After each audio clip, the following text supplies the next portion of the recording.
وہ ارتباطی پل نہیں ہیں جن سے ہم بر صغیر کے مراکز سے مسلسل استفادہ کر سکیں، اور کیونکہ اردو روایت کی ایک خاص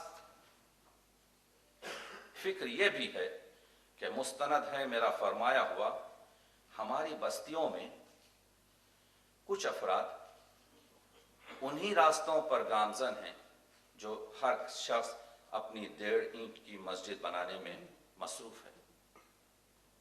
اس وجہ سے یہ مسئلہ کہ ان قوتوں کو اگر صحیح رہنمائی ہو جائے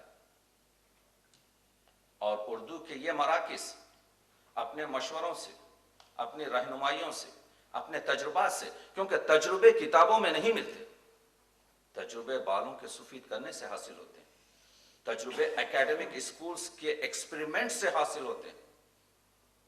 جو عمدہ ترین یہاں پر افراد جنہوں نے پوری اپنی زندگی اردو کو سنوارنے میں گزاری ہے، ان کا فرض ہے کہ ہماری رہنمائی کریں اور ہمیں راہ دکھائیں۔ جب تک کہ اردو کی نئی بستیوں کا تعلق اردو کی پرانی بستیوں سے محکم اور مستحکم، اور جس طرح سے فارسی کا مقولہ ہے کہ دل بدل راہ دارے، دل سے دل کا ملاپ نہ ہوگا، اردو کی نئی بستیوں کی یہ رونق شاید مشکل سے برقرار رہ سکے۔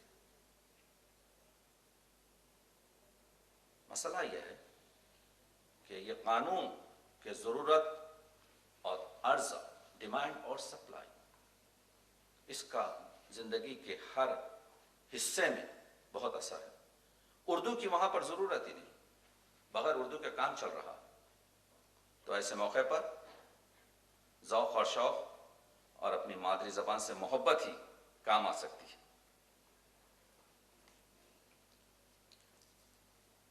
جب ہم اردو کی نئی بستیوں میں وارد ہوئے تو بقول ساقی فاروقی کے کہ اب گھر بھی نہیں، گھر کی تمنا بھی نہیں ہے۔ اس کے حالات دوبارہ تھے۔ آج کا ہمارا منظر یہ ہے کہ اب گھر بھی نہیں، گھر کی تمنا بھی نہیں ہے، مدت ہوئی سوچا تھا کہ گھر جائیں گے ایک دن، اب یہ نئی بستیاں ہی ہمارا گھر ہے۔ لیکن ہماری دعا یہی ہے کہ میرے خدا مجھے اتنا تو معتبر کر دے، میں جس مکان میں رہتا ہوں اس کو گھر کر دے۔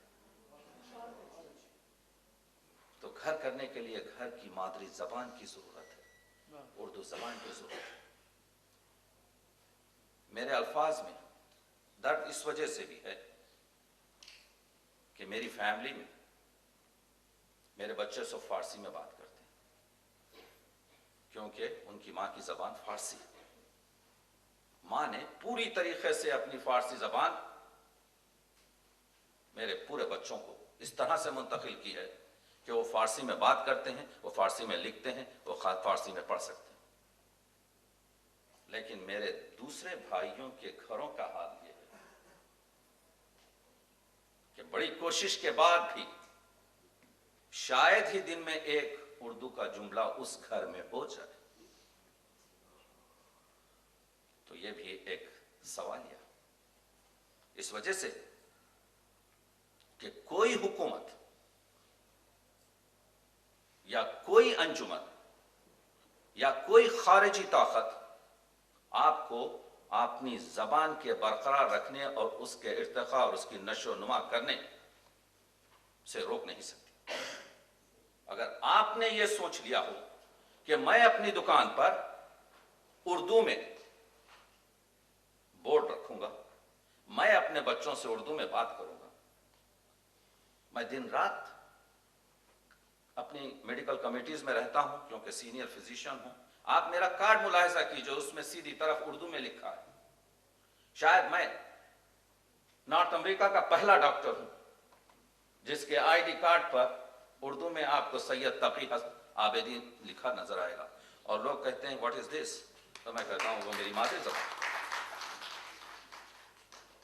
تو جس زبان میں آپ اپنے خواب اور تعبیر خواب، اپنی زندگی کے خوش لحظات اور تمام تر اپنے عکس کو ڈھونڈتے ہیں، وہ آپ کی مادری زبان ہے. کسی نے آپ کو مادری زبان میں بات نہ کرنے سے نہیں روکا. ہم نے اپنے ماحول کو خارجی بنایا. ہم ان ملکوں میں، نئی بستیوں میں پوپ سے زیادہ کیتھولک ہو گئے، گوروں سے زیادہ گورے ہو گئے. اس کا نتیجہ یہ ہوا کہ ہم نہ گھر کے رہے نہ گھاٹ کے رہے. ہمارے بچے کنفیوژن کے زمانے میں. اردو تہذیب کا مسئلہ ہے، اردو کو مذہب سے جوڑنے کی بات نہیں ہے. ہماری ایک تہذیب ہے کہ جب ہم بیٹھتے ہیں تو آپ نے دیکھا کہ پریزیڈنٹ آف یونائٹڈ اسٹیٹ جب بیٹھتا ہے تو دونوں پاؤں اپنے میز پر رکھتا ہے. اردو تہذیب اس کی اجازت نہیں دیتی. اس کا کوئی مذہب سے تعلق نہیں. یہ ایک تہذیب ہے جو ایک معاشرے ہندوستانی اور برصغیر سے پیدا ہوئی. یہ اور چیز ہے کہ اس کے بولنے والوں کی اکثریت ایک اور مذہب سے تعلق رکھتی ہے، لیکن اس کو مذہب کے خانوں میں آپ تقسیم ہی نہیں کر سکتے. ہم اردو تہذیب کی بات کر رہے ہیں اس وجہ سے کہ جب ہم نے یہ کہا کہ سنڈے اسکول جو دینی مدرسے ہوتے ہیں شمالی امریکہ میں، اس میں اردو پڑھائی جائے تو ہماری مخالفت کی گئی شدت سے، اور کہا گیا کہ ڈاکٹر صاحب ہماری زبان عربی ہے. میں نے کہا کہ آپ کی زبان عربی نہیں ہے. عرب کے سامنے اگر جرت ہے تو کہہ دے میری زبان مادری عربی ہے. وہ کیا جواب دے گا؟ آپ کی زبان اردو ہے، لیکن ہماری قرآن مجید کی زبان، ہمارے تمام نمازیں وغیرہ عربی ہماری مذہبی زبان، جس سے ہمارا پورا تمدن، قصیدہ برد شریف پورا میں آپ کے سامنے پڑھ دوں گا عربی میں، جو بت عظمت کا ہے جس پر میں نے کام کیا ہے وہ اپنی جگہ.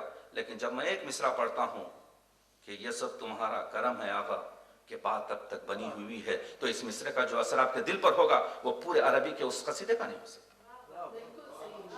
یہ ہے تاثیراتی زبان، یہ ہے مادری زبان کی محبت، یہ ہے ایک زبان کی تہذیب کا اثر. تو اردو تہذیب کا علم بردار ہونا چاہیے. 30-35 ہزار کتابیں ہماری اسی تہذیب اور تمدن اور مذہب اور اس میں لکھی گئی. سب سے زیادہ قرآنی ترجمے جس کو میں نے کاؤنٹ کیا ہے 78 سے زیادہ اردو زبان میں ہیں، اور دوسرے زبان پر جو آتی ہے وہ فارسی زبان میں 56 یا 55 ترجمے ہیں. وہ ترجمانی ہے، ورنہ قرآن مجید کا ترجمہ کون کر سکے؟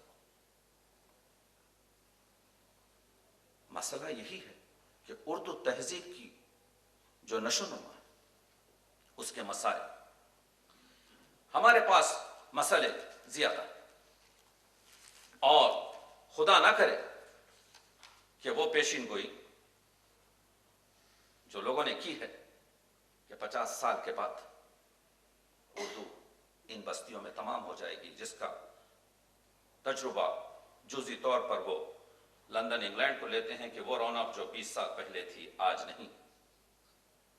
ہم مایوس نہیں ہیں، ہم افسردہ نہیں ہیں. ہمارے پاس وہی اردو کے پرابلم ہیں، وہی اردو کے مشکلات ہیں جو آپ لوگوں کے پاس ہیں. حلقہ بندی، انجمن بازی، انانیت، خود پرستی، اور جو عرض کیا میں نے کہ مستند ہے میرا فرمایا ہوا. اگر ہر شخص اپنے حلقہ اعتبار اور اپنے حدود کو جان لے تو میں سمجھتا ہوں کوئی پرابلم، کوئی مشکل نہیں رہے گی دوسرے کے احترام میں. وہی مسئلہ ہو رہا ہے. لیکن میں نے عرض کیا کہ ہمیں آپ کے مشوروں کی ضرورت ہے، آپ کی رہنمائیوں کی ضرورت ہے. اس کانٹیسٹ میں ہم بات کر رہے ہیں تاکہ کوئی چیز حاصل ہو سکے. میں نہرو سینٹر کا تہ دل سے ممنون ہوں.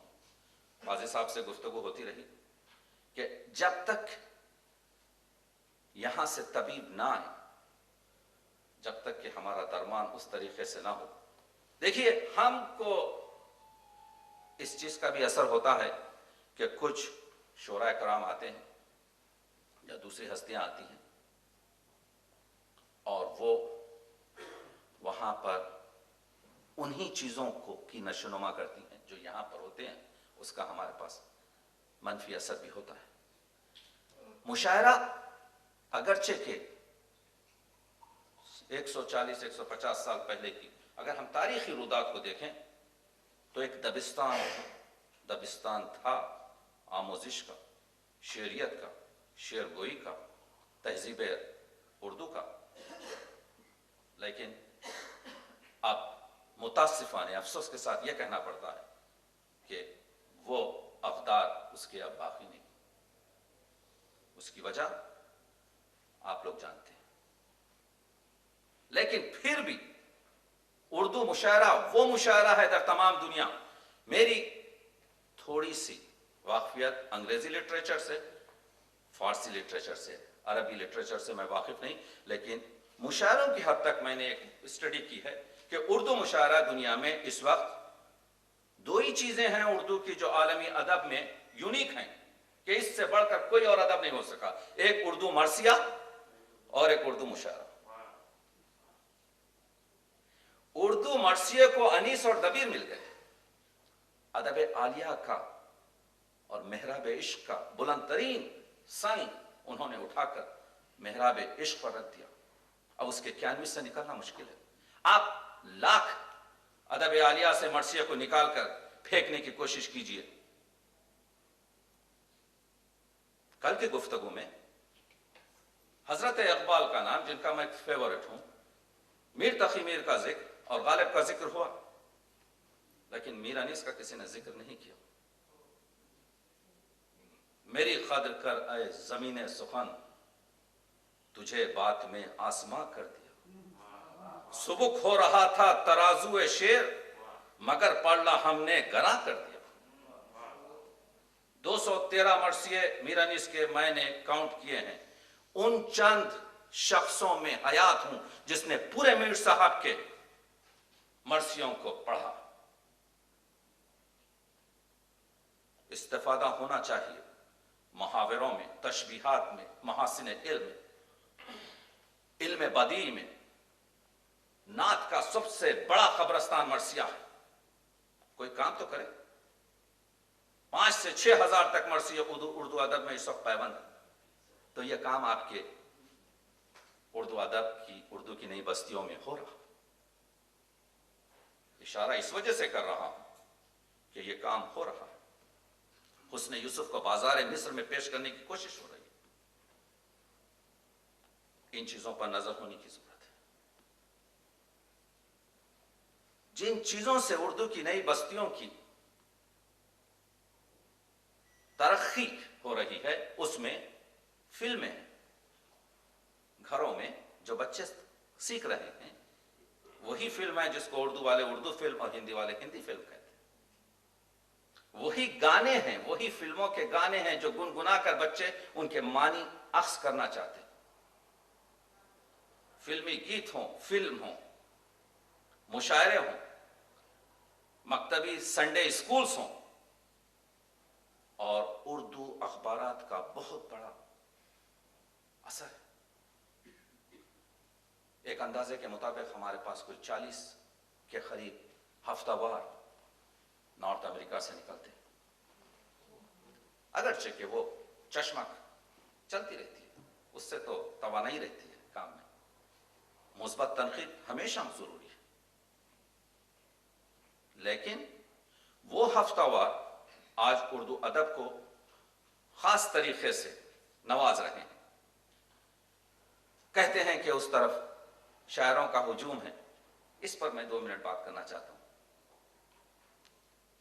میری اپنی چھوٹی سی تحقیق کے موجود اردو ادب کو اس وقت، کل میں نے اس کی بازگش، آواز بازگش یہاں پر سنی، اور اسی کا مجھے خدشہ تھا کہ اس وقت اردو ادب ان ادبوں میں شامل ہو رہا ہے جس میں تخلیقی کیفیات اور شعر کہنے والوں کی تعداد اس قدر کم ہو چکی ہے ایک زمانہ آپ یاد کیجئے 1920 کا، ہر شخص تقریباً صاحب بیاض ہوتا، کم از کم اگر شاعر نہ ہوتا تو سخن فہم تھا، سخن شناس تھا، سخن داں تھا، سخن پرور تھا. اور آج یہ کہنا کہ میں شعر سے کوئی دلچسپی نہیں رکھتا، یا مجھے شعر سمجھنا نہیں آتا، یا میں اردو میں شعر نہیں کہہ سکتا یا نہیں سمجھ سکتا، اس کو افتخار سمجھا جا رہا. تو اس وقت یہ وہی چیز ہوئی جس کو ہم ڈر تھا. جب ایک جونیئر شاعر آ کر شعر پیش کرتا ہے تو سینئر شعراء، معذرت کے ساتھ کہہ رہا ہوں، اس طرح سے سنتے ہیں جیسے کہ سروں پر طائر بیٹھے ہوئے ہیں. کوئی اپریسیشن نہیں. اگر ہو سکے تو صرف خامیوں پر نظر رہے. اور اس کا اثر آپ نے دیکھا. اس کا اثر یہ ہے، کیونکہ اگر یہ بازار سرد ہو جائے تو سینئر شعراء بھی جان لیں کہ ان کی مارکیٹ بھی ڈاؤن ہو جاتی ہے. ڈیمانڈ اور سپلائی پہ کام چلتا ہے. آج انگریزی کا حال یہ ہے کہ سب سے زیادہ شاعر پیدا کر رہے ہیں. آپ ایک اندازے سے ایک اسکول میں جا کر بچوں سے پوچھ لیجئے کتنے بچوں نے کچھ اسٹینزاز کہے ہیں، کچھ نظمیں کہی ہیں، تو کم از کم 60-65% بچے ایسے نکلیں گے، وہ کہیں گے کہ ہم نے کم از کم 2 شعر یا 4 شعر یا ایک پوئم یا کچھ کہی ہے. اور جا کر آپ اردو اسکول میں یہ چیز دیکھ لیجیے، 2% بھی آپ کو نہیں.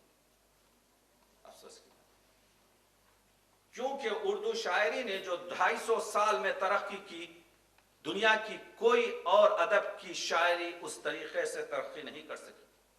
اس لیے افسوس کرنا، 70 سال کی مرثیے کی تاریخ نے 700 سالہ تاریخ فارسی پر عبور حاصل کیا.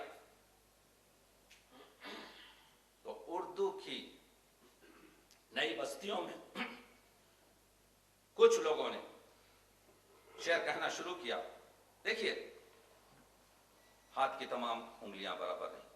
ہم یہ نہیں کہہ رہے ہیں سب جینیون شاعر ہیں، کیونکہ شاعری میں ایک بڑا خط تو یہی ہے کہ شاعر ایک دوسرے کو نہیں مانتے ہوئے بھی منوانے کی کوشش کرتا ہے.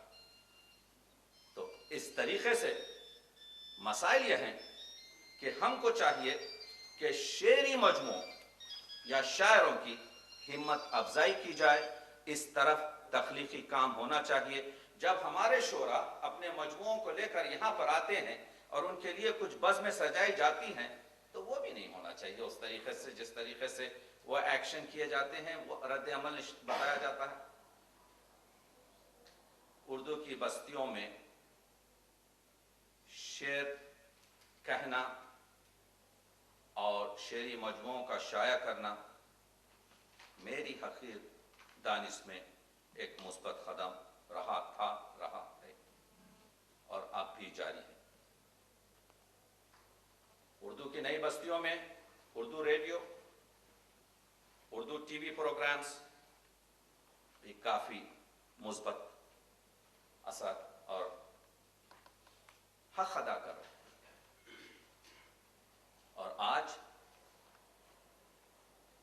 کیونکہ ہمارا براہ راست ارتباط اردو چینل سے ہو رہا ہے، ہمارے لیے بہت مثبت قدم ہے، جس کی وجہ سے ہم مطمئن ہیں کہ اردو کا مستقبل اردو کی نئی بستیوں میں، جو میں سمجھتا ہوں 2 یا 3% اردو کی آبادی پر مشتمل ہے. اگر اردو کی تمام بستیوں کو جمع کیا جائے تو 2 یا 3% ان کی آبادی ہوگی. لیکن یہ 2 یا 3% لوگ کے مسائل اور ان کے وسائل مختلف ہیں.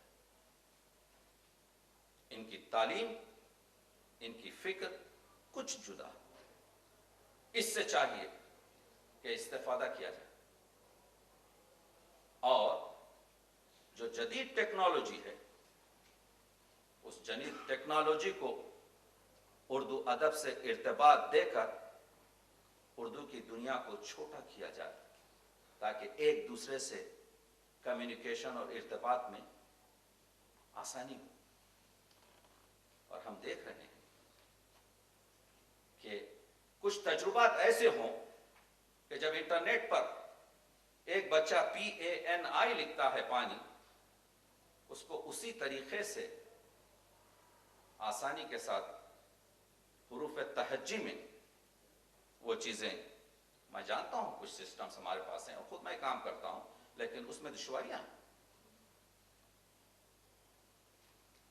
ہمارے پاس فونیٹکس اردو کی ایک بڑا اچھا تجربہ کیلیفورنیا کے ایک اردو داں نے کیا کہ اردو کا فونک سسٹم کو اس نے خوبصورت طریقے سے، اور میں نے اس کو ایک عالمی کانفرنس میں پیش کی، لیکن جب یہ چیز ہم روانہ کی ہم نے ایک عظیم ادارے کو ملک کے باہر، رد عمل منفی تھا، کیونکہ آج کل کا جو بچہ ہے، جو جوان نسل ہے، وہ الف اور بے کی آوازوں کو اسی طریقے سے سیکھنا چاہتا ہے جس طریقے سے اس نے کنڈرگارٹن میں انگریزی کے فونیٹکس استعمال کیے ہیں۔ ان چیزوں پر تجربات کی ضرورت ہے، ہمارے پاس وقت کم ہے، وہاں پر مسائل دوسرے ہیں، اس وجہ سے، اور اردو رسم الخط کا مسئلہ بھی ہمارے پاس عظیم مسئلہ ہے۔ اردو جیسا میں نے عرض کیا کہ کانوں کی زبان بن کر رہ گئی ہے، لیکن اردو کا حسن آنکھوں سے۔ میں بقول علامہ اقبال کوٹ کرتے ہوئے اشاروں میں بات کر رہا ہوں کہ برائے نہ حق نہ گفتن کمال گویا کس، ورنہ آپ یقین مانیے کہ ہماری نئی بستیوں میں قفس میں آب و دانہ کی فراوانی بہت ہے، قفس میں آب و دانہ کی فراوانی بہت ہے، اسیروں کو خیال بالوں پر شاید نہ آئے۔ کچھ مسائل ہمارے ایسے ہیں، کچھ وسائل ہمارے ایسے ہیں، موڑ اختیار کر رہے ہیں، اس وجہ سے کہ ان چیزوں سے ہم کو بقول نجم عیش کیا سخت سزا دیتا ہے، مقصد زیست بھولا دیتا ہے۔ ہم نے اپنے مقصد زیست کو بری طریقے سے بھلا دیا۔ آپ یقین نہ مانیں کہ آج کل ہماری مسجدوں کے خطبے بھی انگریزی میں ہو رہے ہیں، اس وجہ سے کہ اردو کو اس قابل نہیں سمجھا جاتا کہ خطبہ ڈیلیور ہو سکے۔ ابھی پھر بھی کمال ہے کہ آزاداری کی محفلوں میں ابھی اردو رینگ رہی ہے، ابھی اس کا نیم البدل حاصل نہیں ہوا۔ بہرحال یہ وہ نکات تھے، اور میں جانتا تھا کہ آپ لوگوں کے سامنے پیش کروں جس میں میں مایوس نہیں ہوں۔ تخلیقی کام بھی ہو رہا ہے، تنقیدی کام بھی ہو رہا ہے۔ کل آپ نے دیکھا کہ پروفیسر نارنگ نے جب گفتگو فرمائی اور ان نکات پر، ان دکھتی رگوں پر ہاتھ رکھا تو ہر ایک شخص کھڑا اٹھا۔ لیکن میں ایک سوال آپ سے کرنا چاہتا ہوں، وہ سوال یہ ہے، اگر پروفیسر نارنگ کا کہنا اتنا باعظمت اور عظیم ہے تو پھر ان شخصیات کا جنہوں نے اردو ادب میں بنیادی کام کیا ہے کھلی طور پر کیوں اعتراف نہیں کیا جاتا؟ کیا یہ اردو ادب کا خرچہ نہیں کہ ساختیات پر بات چیت ہو، لسانیات پر بات چیت ہو، تنقید پر بات چیت ہو، تحقیق پر بات چیت ہو، ان لوگوں پر بات چیت ہو جنہوں نے زبان کے بنیادی مسائل بنائے ہیں؟ یہ ڈیکوریشن تو آپ کو نظر آ رہا ہے، لیکن یہ ڈیکوریشن اور یہ تمام رونق ان بنیادوں پر رکھی گئی ہے جنہوں نے لسانیات، ساختیات، تنقیدیات اور تحقیق کے لخ و دخ صحراؤں میں اپنی عمریں صرف کی. ان کا اعتراف ہر جشن میں ضروری ہے. میر تقی میر نے مصفی کے ایک شعر کی تعریف کر دی. مصفی نے اپنے دیوان پنجم میں لکھ دیا, میر صاحب نے مجھ سے یہ شعر دوبارہ پڑھوایا. تو اس چیز کا بھی خیال رکھیے کہ پرانا یہ جو نئے تخلیقی اقدار ہیں, ان کا ایک سمبند, ان کا ایک ارتباط, ان کا ایک کمیونیکیشن بہت قوی طریقے سے اپنے پہلوں سے جڑا ہوا. وہی ریل کا انجن ہے جو دوسری بوگیوں کو کھینچ رہا. آپ اس کنیکشن کو جدا کر کر زندہ تو رہ سکتے ہیں لیکن ترقی نہیں کر سکتے. اس کی طرف بھی توجہ ہونے کی ضرورت ہے. اردو کے معماروں پر گفتگو اردو کی بقا کی ضمانت ہے. تخلیق ہوگی, اس وجہ سے سوات ایک تغیر کو ہے زمانے. یہ دھارا چلتا ہی رہے گا, ندی اپنا راستہ بناتی رہے گی, لیکن ان معماروں کو جو زبان کی ساختیات اور لسانیات اور تنقیدات پر ہیں, اور جن کے کام بہت مشکل پسند ہے, اور اس کو معلوم ہے وہ شخص جب وہ کام کر رہا ہے کہ میں جب وقت اس میں صرف کر رہا ہوں اس کا کوئی خاص اجر ملنے والا نہیں ہے, شہرت کے لحاظ سے اور دوسرے مسائل کے لحاظ سے. بہرحال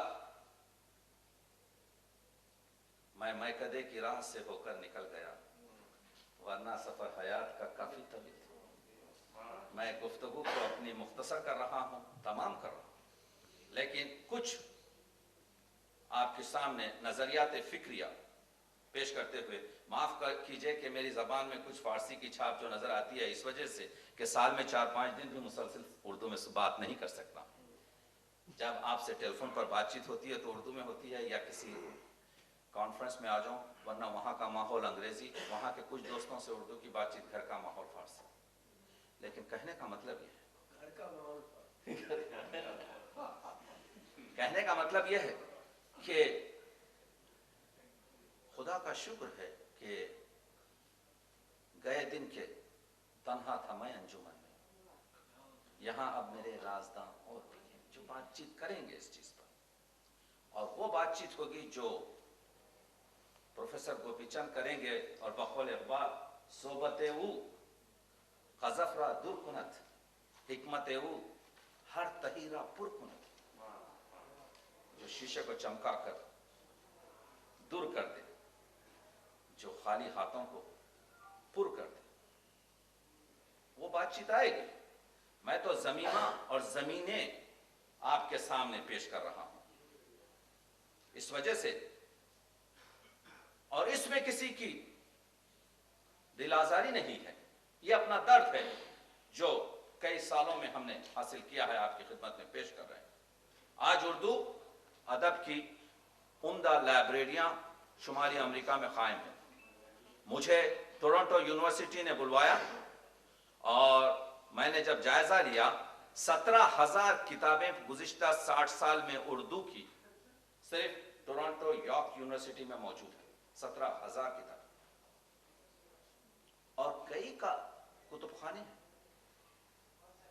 سوال یہ ہے کہ جب اردو کے معماروں کا ذکر ہے تو اردو کی جو برصغیر کی جو آموزشگاہیں ہیں, بعض مقامات پر جب وہاں کا مسئلہ آتا ہے تو سکوت کیوں اختیار کرتی ہے. اردو کی جائنٹ شخصیت, وہ خداور شخصیت شان اللہ خخی مرحوم, جن سے ہمارے شہر کی آن بان پہچان اور شان تھی, جن کے کتاب میں نے اپنی تیسرا مجموعہ سبد سخن منسوب کیا ہے. سوائے 2-3 لوگوں کے آرٹیکل کے میں نے کوئی زیادہ کام نہیں دیکھا. اس شخص نے جس نے اپنی پوری 65 سال کی زندگی لسانیات اور فرہنگیات اور شاعری اور دوسری چیزوں پر صرف کر دی. اس پر توجہ کرنا جدید تخلیق نگاروں کا اور جدید لکھنے والوں کا فرض ہے. اپنے معماروں کو اس وجہ سے مت بھولیے کہ آئندہ آنے والی نسل آپ کو فراموش نہ کر دے. ان چیزوں کا بھی اگرچہ کہ اس میں کوئی فوری آپ فائدہ حاصل نہیں ہوتا، لیکن طولانی مدت میں یہ تمام چیزیں آپ تک پلٹتی ہیں. بس کہ مولانا روم نے کہا تھا، دل بدست عورت کے حج اکبر از ہزارہ کعبہ یک دل بہتر است. دل کو جیت لو اور یہی حج اکبر ہے. کیونکہ دل بدست آرا کہ حج اکبر است، دل بدست آور کے حج اکبر است، از ہزارہ کعبہ یک دل بہتر است. معذرت چاہتا ہوں. یا میں بخور ممبر بسوزاں مردم آزاری نہ کن. یہ اردو ادب کی طرف. بہرحال آخری شعر، اور شعروں سے پہلے آپ کے لیے ایک اور چیز عرض کر دوں کہ افسوس 100,000 از افسوس بے شمار سخن آئے گفتنی، خوف فساد خلق سے نہ گفتے رہے. اور یہ انتخاب شعر تھا جس نے مجھے غالب کی زبان میں رسوا کیا. مجھے احسان شماری کے لیے زندگی کم ہے، اتنا ہی کہوں گا کہ میں ممنون ہوں. سب کا شکریہ.